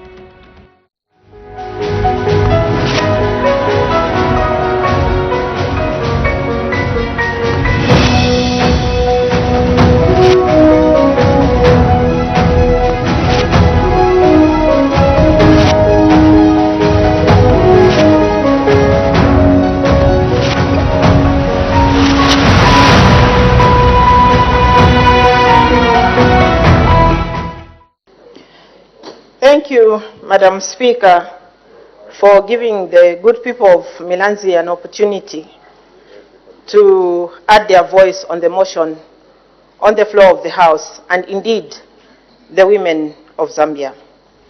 Ms. Melisiana Piri is Milanzi Member of Parliament under the Patriotic Front. She is the second woman to serve the people of Milanzi in Eastern Province. She sits on the Public Accounts Committee, and she's a trained journalist who once worked for the Zambia National Broadcasting Corporation, ZNBC. She stands as a beacon of change as the second ever woman to represent the people of Milanzi constituency. I was born in Katete, partly raised there and on the Copper Belt, Luansha in particular. I come from a family of 10, 5 girls, 5 boys. Mom and dad are late. I went to Dole Primary School in Katete, where I did my primary education, and later moved to Boma Basic School, where I partly did my junior secondary, and then migrated to the Copper Belt, where I completed my senior secondary school at Luansha Girls Secondary School. From there, I went to college to pursue a diploma in journalism at Africa Literature Center. I then joined ZNBC Kitwe Studios, where I worked for close to 22 years. I have a postgraduate diploma in media management. I have a master's degree in international journalism. I decided to call it quits in 2021 to go into politics. Ms. Piri was talkative as a young girl, hence her sisters are not surprised that she is now a politician. I was like the little girl in the house. Yeah, I was living with my older sister, who is the firstborn in our family. So I should say that I had a very good family support system, in short. Everyone else gave me the support that I needed. They say I was very talkative and very stubborn. That's what my elder sisters would always say, that you know what, we're not surprised that you've gone into politics because you're very stubborn and you're very talkative. Ms. Piri now talks about what prompted her to join politics. I wanted to contribute to the development of my home place. I wanted to do it while I'm still young, while I'm still energetic, but also to give back to the community that raised me, that contributed to my educational background.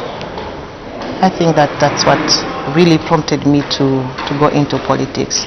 I wanted to have to be their voice, because Milanzi is one of the poorest constituencies in Zambia.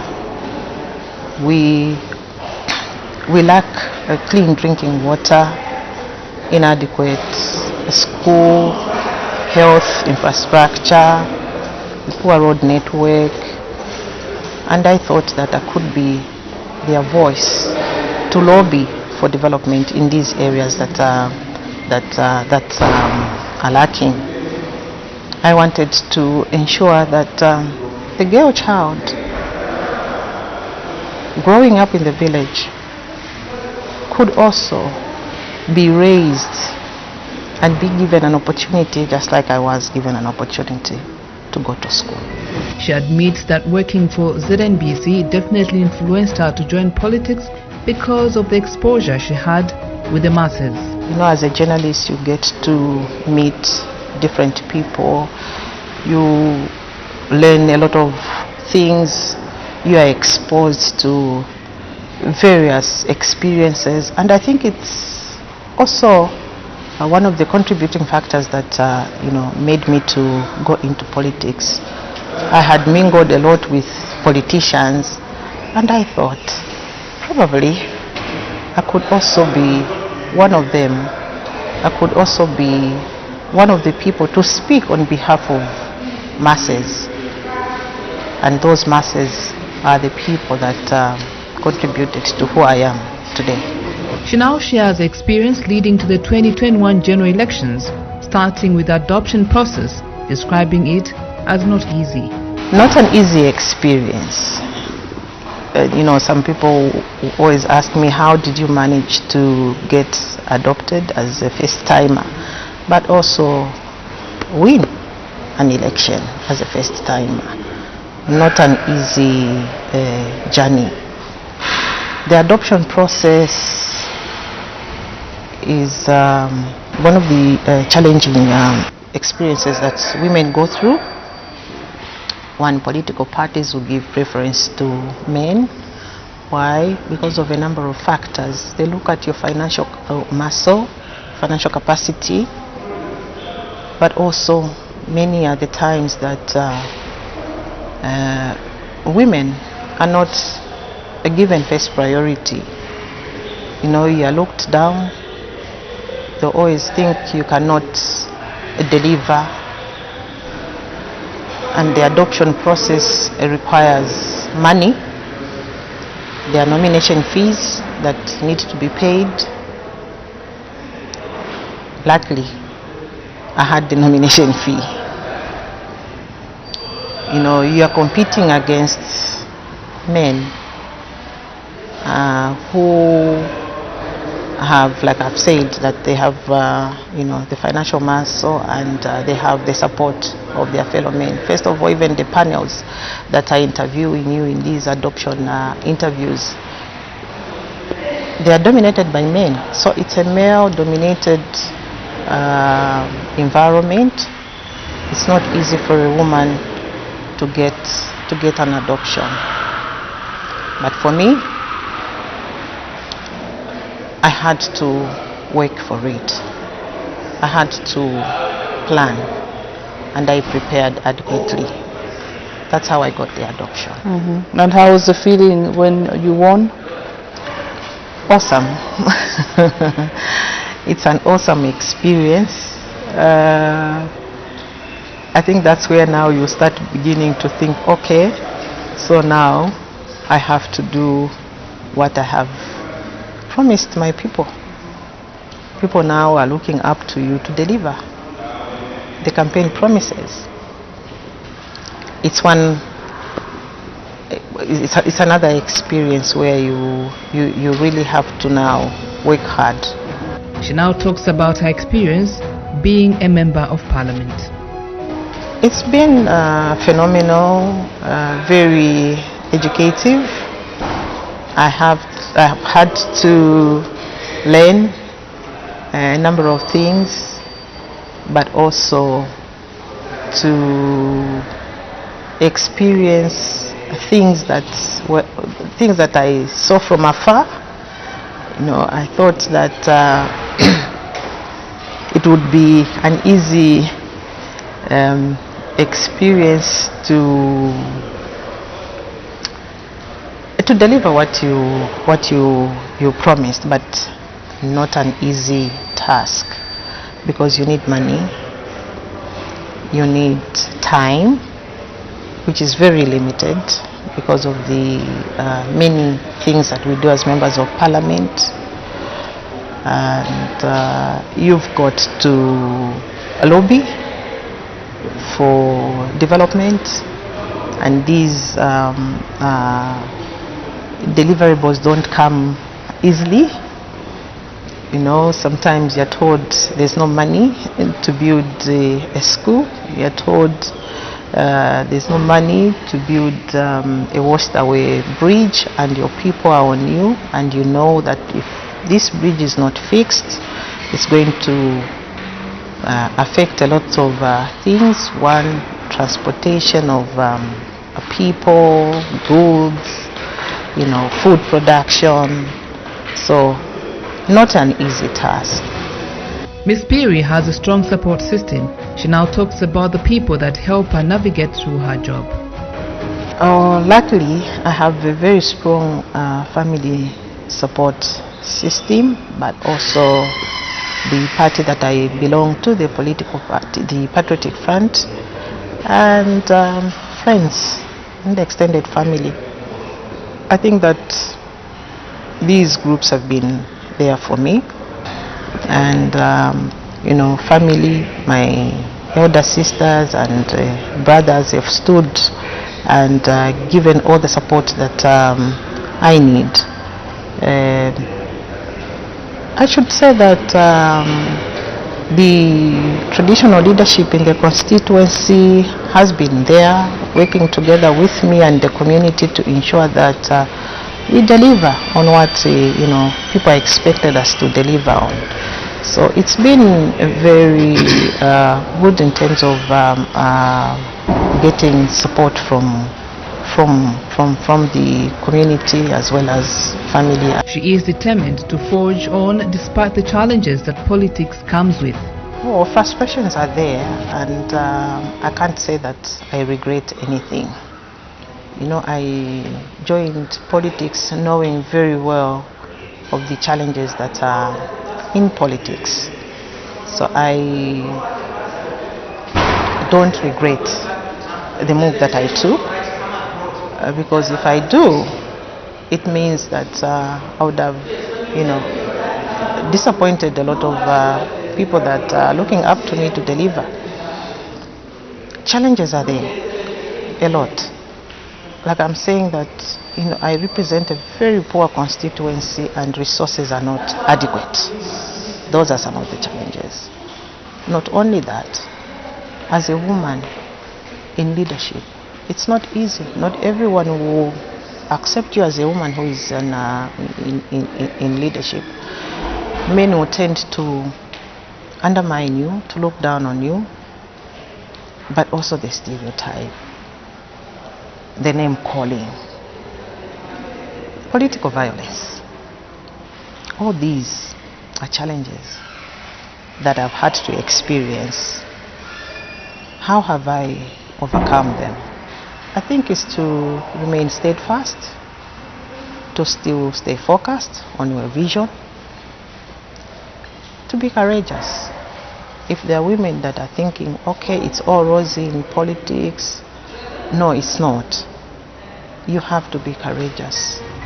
The challenges are real. Ms. Piri now talks about what she does during her spare time. No, time is very limited because of the many things that we do. I take time to listen to gospel music. I enjoy gospel music. Yeah. And I also do spare some time to update myself on what is happening around the world. I listen and watch news and current affairs. And I love traveling. Sometimes I would just spare some time, travel out of town. Miss Melisiana Piri has a word of advice to women who want to join politics. Some women fear the political, to enter the political field because of the many challenges. Don't fear. The challenges are there. And I think that in every other field, there are equally challenges. But there is a way that you can overcome them. Don't fear. Try once. If you don't make it, try again. Keep on trying. But the challenges are there. All you need to do is to plan. You know, people venture into politics because somebody told them, no, you can do it, and you know, you stand to have money, or maybe you be somebody. No, it has to come from you. It has to come from you. What is it that you want to do? Is it politics? Go in there. Prepare yourself psychologically, emotionally, and financially. Miss Melisiana Piri believes women can make it in politics with adequate preparation.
The National Assembly of Zambia established constituency offices in all constituencies during the period 2003 to 2006.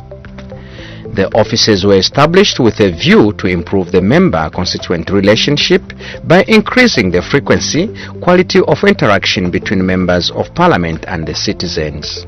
To this effect, all the 156 constituencies have a constituency office. Presiding officers have a program of work to familiarize themselves with operations at all the constituency offices.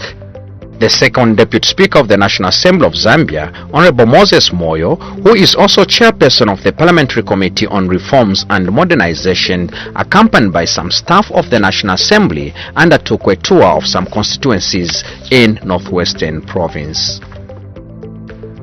The Honorable Second Deputy Speaker and his entourage had the first assignment at Solwezi East Parliamentary Constituency in Mushindamo District, situated at St. Dorothy area in Kalilele Ward.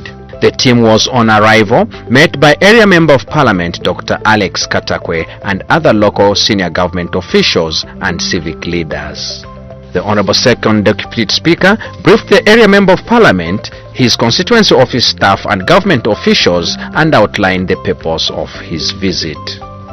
As you may be all aware that last year a new government was ushered in, and subsequently we were elected as presiding officers of the National Assembly. Hence the reason to be here. Madam Speaker was the first one to embark on a familiarization tour of Western Province. She didn't manage to conclude. She's yet to go there. And the other Deputy Speaker will also go to other provinces. And then I was assigned by Madam Speaker to come to Northwestern and Luapula and Northern. We'll visit 9 constituencies in these provinces for now, and resources permitting, we should be able to come back to visit Ikerenge and Mwinilunga. The area member of parliament gave the general overview of the constituency and highlighted some challenges the area faces and also potential opportunities that exist in the constituency. This district is endowed with natural resources. We have down south in Chief Mjimanzo of the Pride Gem mine for emeralds.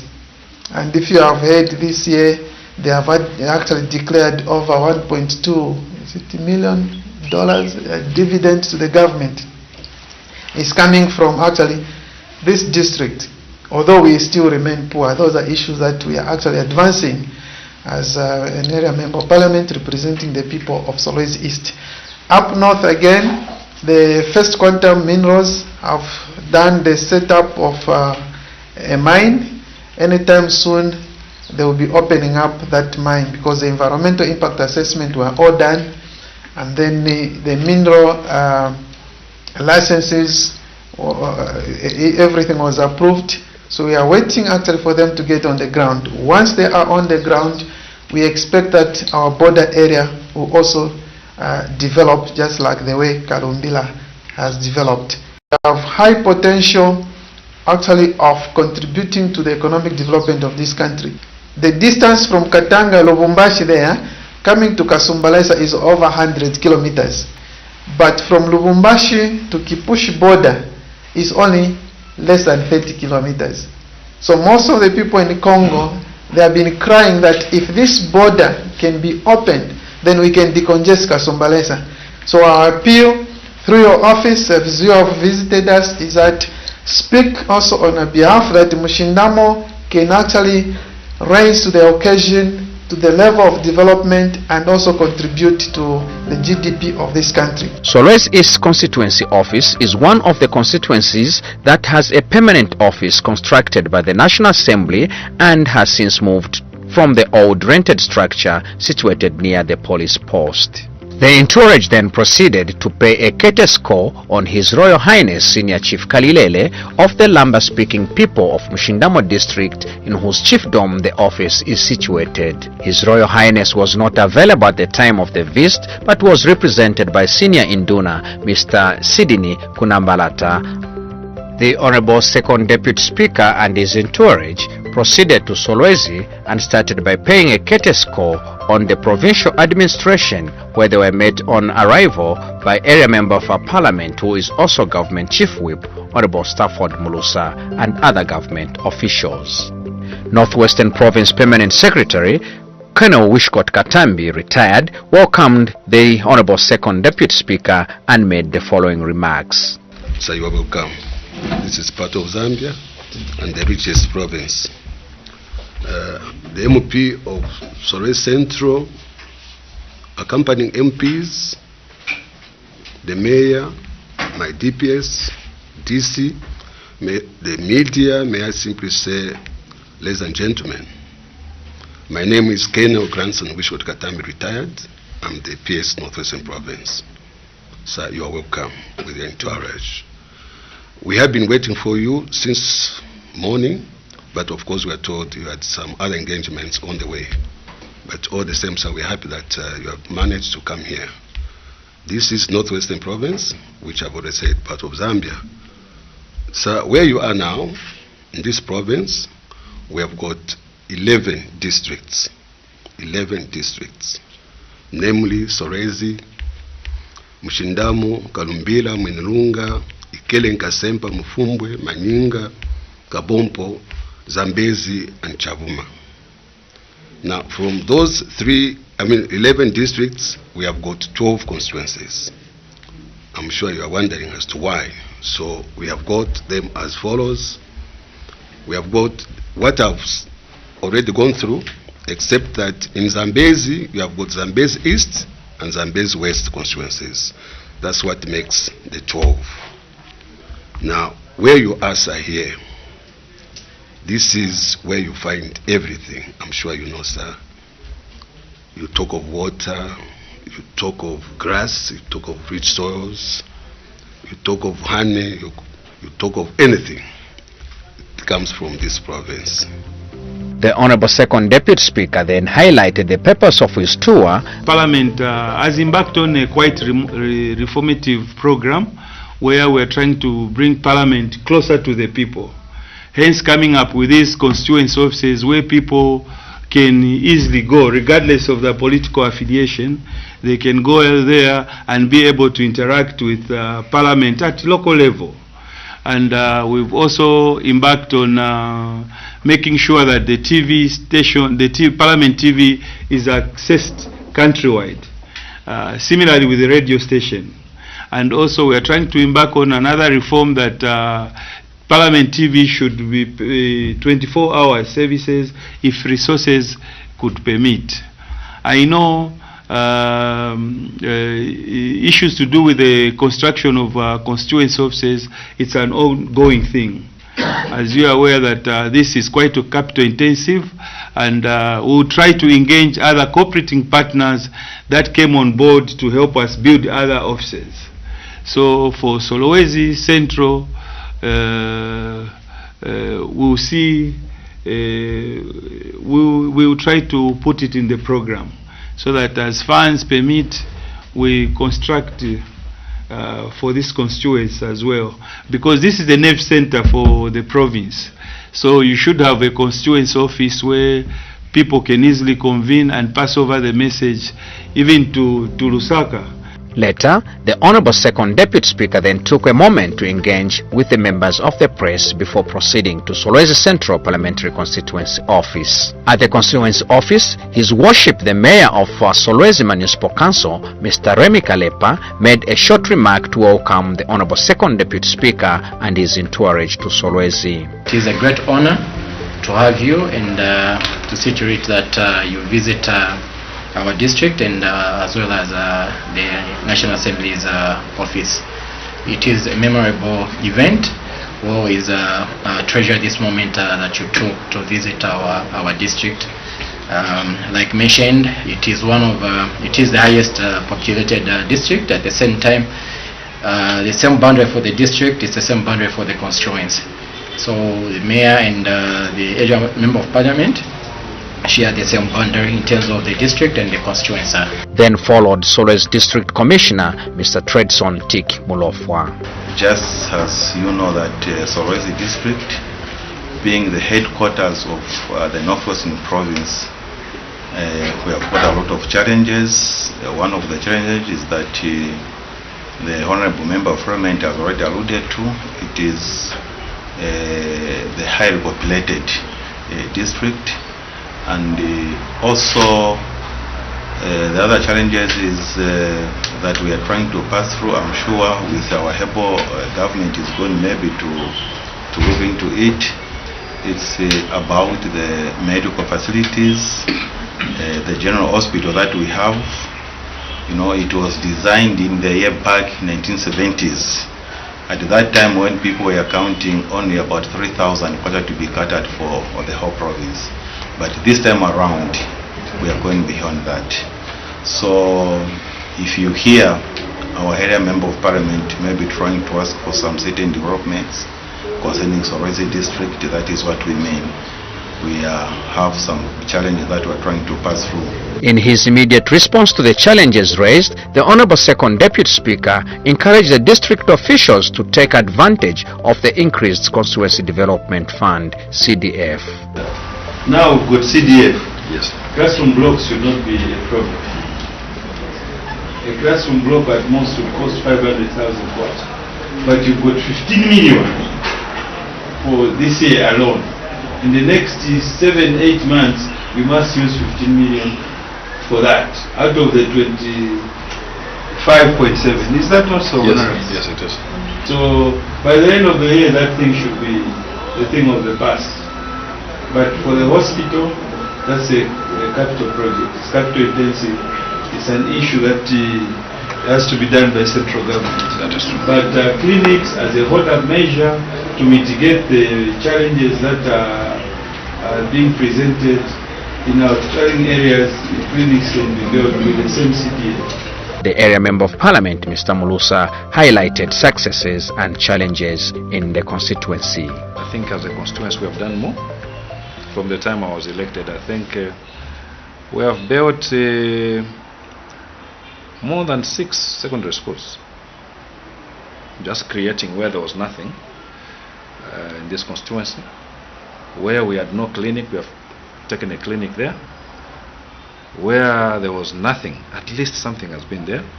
And we hope that with the coming of the increased CDF, this constituency in the next 5 years, sir, if you come back here, it will be something very much different. We still have a lot of activities, especially in health and education. We have great challenges in terms of road network infrastructure. Here, this is the only road that you can call a road, the one that we're using to go to other districts. If you go inside, it's a sorry sight. We have no good roads, and I hope that the government, even through the local government itself, we're given about 21 kilometers of tarmac. That time, that was 2015. Up to now, it's been promise after promise. Solwezi Central Parliamentary Constituency Office is situated at NAPSA Building along Independence Avenue in the Central Business District. The tour of duty set off to Solwezi West constituency in Kalumbila District. The constituency office is located at Mukumbi Turnoff in Lumwana East area. Area Member of Parliament Mr. Nicholas Mukumbi, senior government and civic officials met the Honorable Second Deputy Speaker and his entourage on arrival. The local people also gathered to welcome their guest who was visiting the office for the first time since it was established. The Area Member of Parliament Mr. Mukumbi then made his remarks. We want to welcome you to Solwezi West constituency. We would love that name changed as soon as possible because we are no longer part of Solwezi, as the constituency then was under Solwezi. Solwezi had 3 constituencies. Now we have a standalone district called Kalumbila. So for now, we'd have to call ourselves Kalumbila constituency. Hopefully in the next coming election. We are grateful that you are, actually if my memory serves me well, the first very senior person from National Assembly to have visited our constituency ever since it was coined as one. Initially we used to have Solwezi, a big one in the 60s, but then it was again split into 2 and then later on 3 constituencies. Yes, we truly appreciate your coming, and it has given us a lot of hope, especially that this is happening in the New Dawn government, where a very senior person from National Assembly is visiting our constituents. That has really given us a lot of hope. Honorable Deputy Speaker, we treasure what we are seeing now, what the government has put in place, what National Assembly is also doing, and from the onset you can see this building, it doesn't belong to National Assembly. Definitely we are renting from somebody. As you get back to your office, I'm sure you have that in mind of how we are operating here. We are renting this from the royal establishment, and given the opportunity, would love to move to our own when funds are made available. Honorable Second Deputy Speaker then made his brief immediate reactions. The purpose for our travel is to get familiar with this area. So I think it's a great honor to be able to interact at a very close range with everyone here. And through this travel, we've learnt a lot of things. The Honourable Second Deputy Speaker then met the Area Member of Parliament and Constituency Office staff in order to understand the operations and challenges at the office. Business on this particular day closed with the Honourable Second Deputy Speaker briefly interacting with the local people who gathered at the office and later headed back to Solwezi for a night stop immediately after. On the second day of the tour, the Honourable Second Deputy Speaker and his entourage made their first stop at Kasempa Parliamentary Constituency Office, situated at the District Administrative Building. Area Member of Parliament, who is also Minister of Labour and Social Security, Honourable Brenda Tambatamba MP, senior government and civic officials received the Honourable Second Deputy Speaker and his entourage.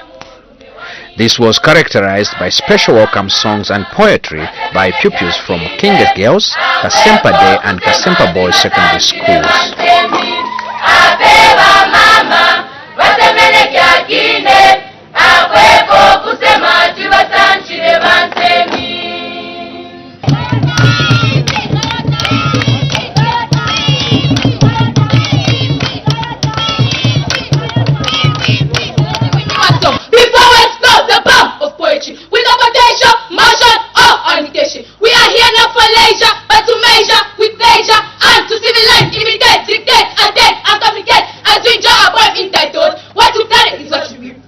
Honourable Second Deputy Speaker paid a courteous call on the District Commissioner and the Council Secretary respectively. Then, in line with the purpose of the visit, the Honourable Second Deputy Speaker proceeded to have a private meeting with the Area Member of Parliament and her constituency staff in order to hear their concerns on the operations of the constituency office and other related matters. Once again, I'd like to welcome you to our constituency office, to our small cozy office that has housed the National Assembly office, the constituency office, for interaction between people's representatives and indeed the people themselves who elect their representatives to speak on their behalf, to represent them.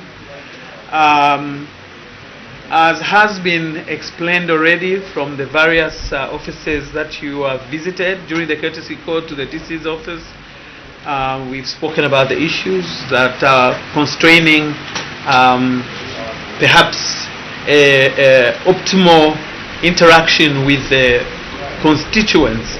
Are those that have been indicated. The central to that is the not having an office which is adequate enough for community to belong in the real sense. As you know, this is a multi-facility operational area as the administrative office for the government, for the central government. So the office space is a key issue. With that space provided, I believe we will be catalyzed to be able, we will be enabled to be able to set up a place which will be more homely, which is befitting the what we call the decorum of our institution as National Assembly.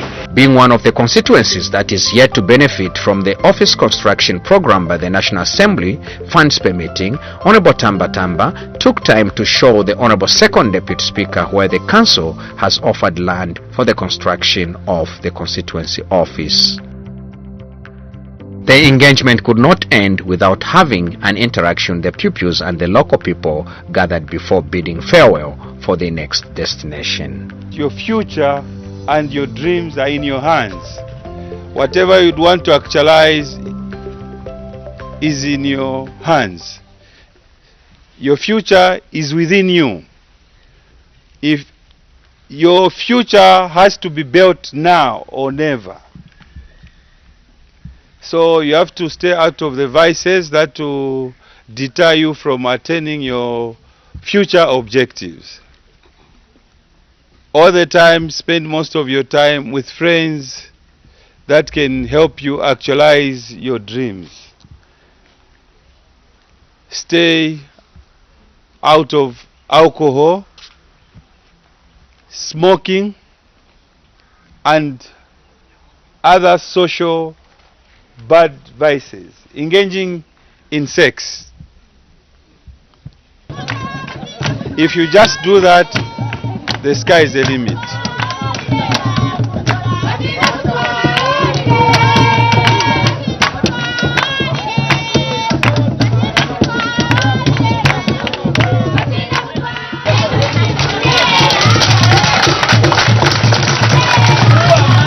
The entourage for the second Deputy Speaker had the next stop at Mfumbwe Parliamentary Constituency Office located in Kalambo Ward and were received on arrival by the area Member of Parliament, Mr. Elliot Kamondo, civic leaders, constituency office staff and the local people who gathered to be part of the memorable event since the office was opened in 2006.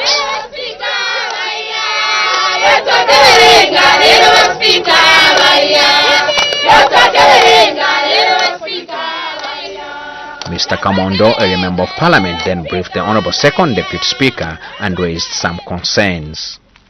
Mfumbwe is one of the largest constituencies in Zambia, and actually we traverse so many kilometers to reach to the other side of the constituency.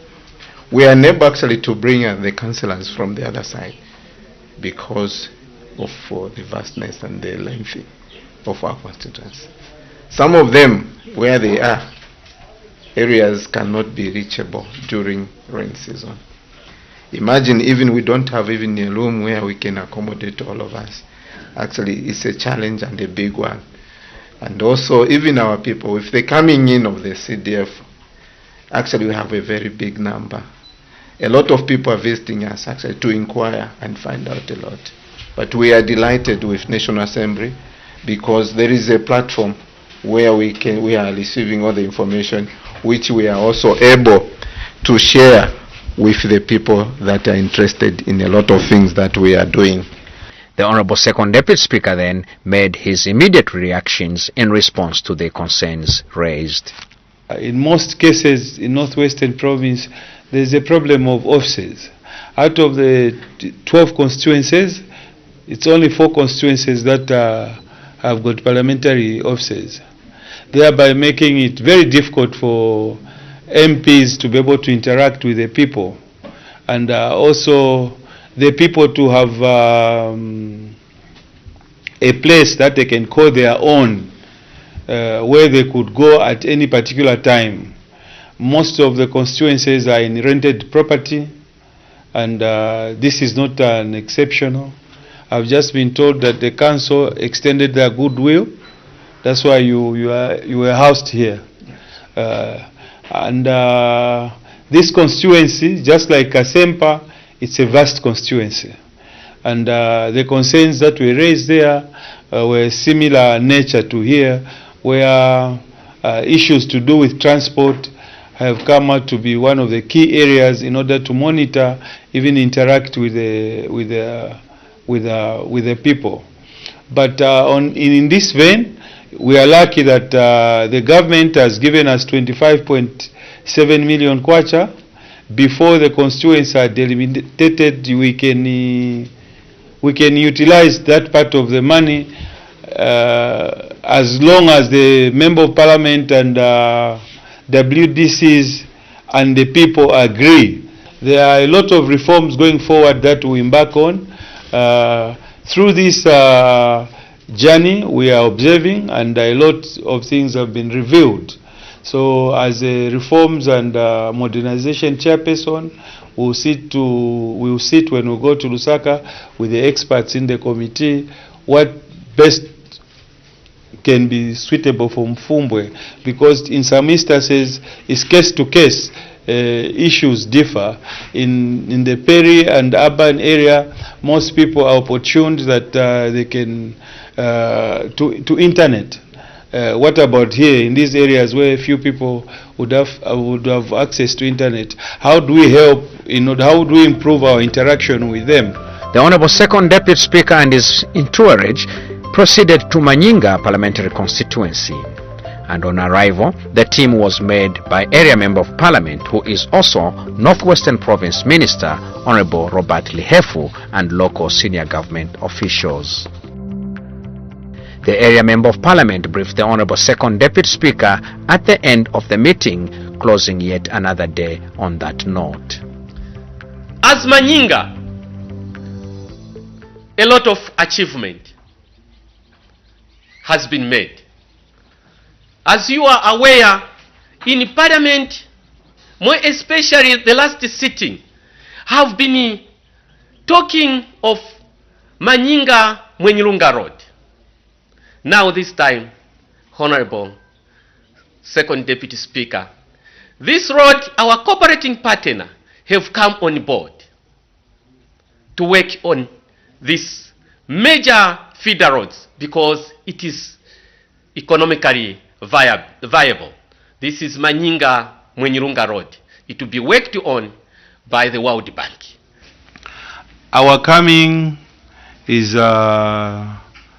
to be able to appreciate the challenges that you are going through, and also to be able to acknowledge the scores that you've made, as the Minister has indicated that you are on an ambitious developmental agenda for the province. We commend you for that. It's good also when you travel to hear positives. I think the agenda you have to ensure that this place there's a lot of connectivity in the province, I think that is quite commendable. On day 3 of the tour program, Mr. Vumango Musumali, Member of Parliament for Zambezi West Parliamentary Constituency, local senior government and civic leaders met the Honorable Second Deputy Speaker on the East Bank in readiness for a journey across the Zambezi River to the West Bank where the constituency office is situated. Connectivity across the Zambezi River is by a pontoon, and the entourage experienced what the daily crossing means is for the people who live on the West Bank. On arrival at the constituency office located in the Mize capital, the entourage was welcomed in style, treated to song and dance.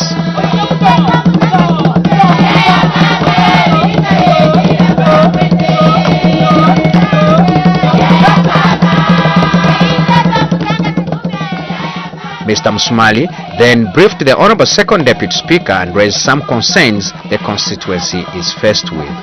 You have seen yourself the geographical scenery or challenges that Zambezi West has. The main one being that we have got a very short working window. As you have seen, that crossing is a little bit of a challenge, connectivity. And then we have got also communication problem in terms of telephone network. We've got challenges also with the farmers. As you may have noticed, their produce has been submerged in water, requiring annual relief food by our DMMU team. The Honorable Second Deputy Speaker then gave his immediate reactions to issues raised and guided accordingly. I know Zambezi East and Zambezi West are among the most disadvantaged constituencies due to proximity to the main developmental network of the country. Central government has disbursed the CDF funds regardless where the constituency is. We all received, a parliamentarian for Wangeni, we all received 6 million kwacha at the same time, and this will keep going. Every 3 months we'll be receiving such kind of sum, and to the tune of 25.7 that was pledged that will be given, will be exhausted. So the process has to be driven by the people themselves. It's not the member of parliament to put his hand in ensuring that his desires by way of selecting projects are done. No, it should be a consultative program. The clergy have to be involved. The traditional leadership have to be involved. The people themselves through WDC have to be involved. The major stakeholders who are you, the civil servants? You have to be involved because each department has got its own need. Zambezi West constituency is one of the constituencies that have a permanent building constructed by the National Assembly to alleviate accommodation challenges. The entourage then embarked on the return leg of the only road that connects the West Bank and the East Bank, whose only link is the pontoon. This was also a moment for the entourage to appreciate one of the natural resources Zambia has, the mighty Zambezi River and its plains.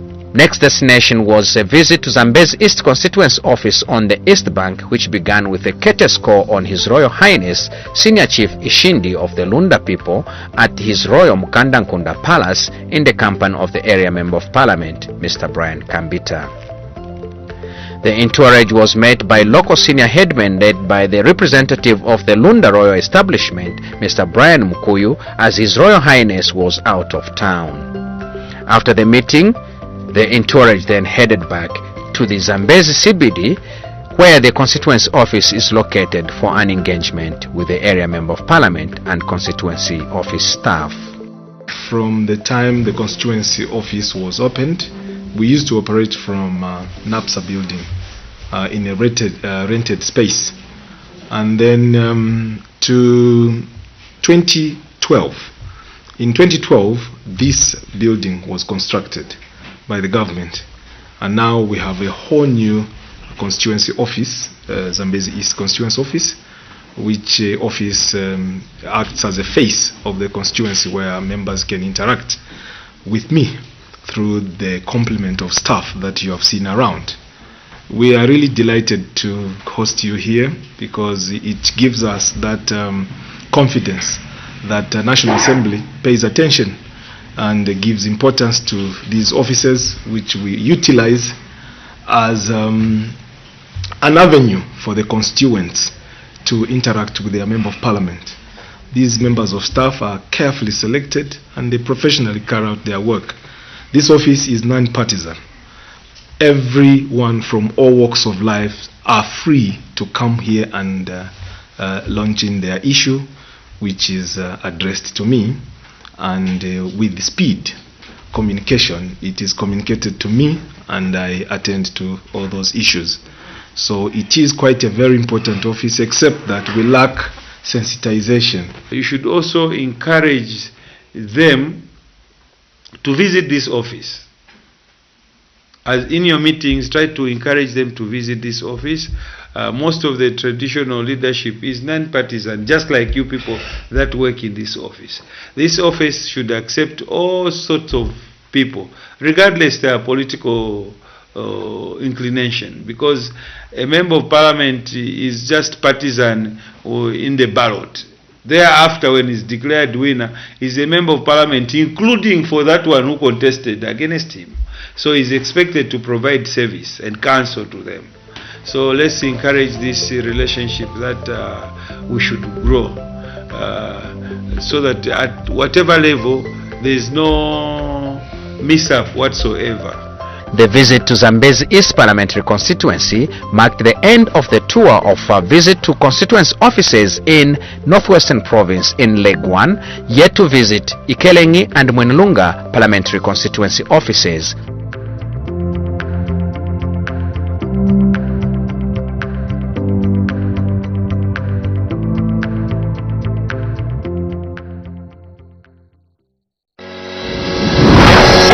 My eParliament mobile application.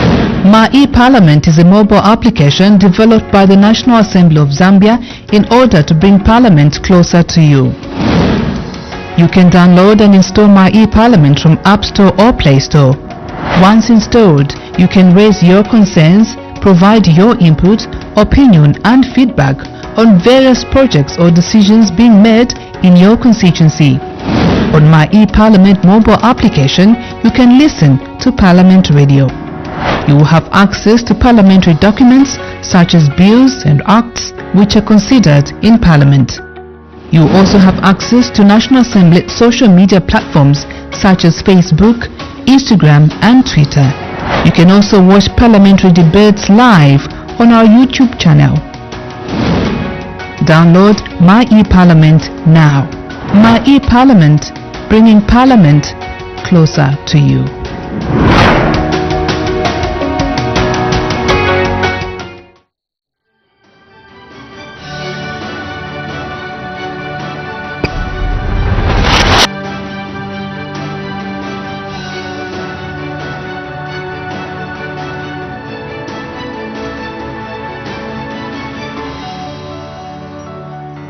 My name is Honorable Dr. Christopher Kalila, MP, Member of Parliament for Lukulu East, Parliamentary Constituency. Lukulu East is in Western Province, approximately 700 to 750 kilometers westwards, and after Kaoma you go northwestwards. So Lukulu is one constituency and one district. According to the 2022 census of population, it's currently housing more than 96,000 inhabitants in terms of the population, and I must say that it's sparsely populated with roughly about 14 persons per square kilometer. So that's basically about the constituency. Most of the people suffer from chronic poverty, with poverty estimated somewhere around 85% of most of the